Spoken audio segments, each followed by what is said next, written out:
The Voltes 5 robot is formed by 5 ships. First is the Volt Cruiser. Second, the Volt Bomber. Third, Panzer. Fourth, the Frigate. And the last one is the Lander.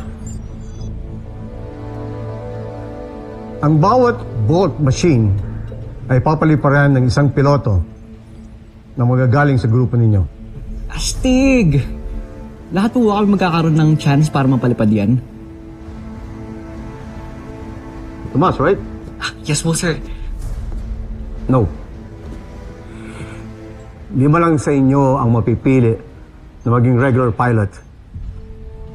The rest, pwede maging part ng support team, technical team, at pwedeng alternate pilot just in case isa sa miyembro ng Voltes 5 na napili ay magkakaroon ng hindi inaasahang problema.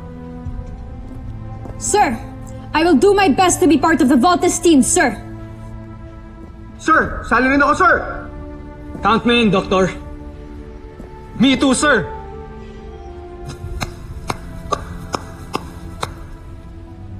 I like your initiative. But again, 5 lang sa inyo mapipili. Kaya maganda kayo dahil bukas na bukas, dadaan uli kayo sa isang matinding training. So good luck, do your best, at ang pipiliin ko lang ay yung 5 pinakamagaling. Alice.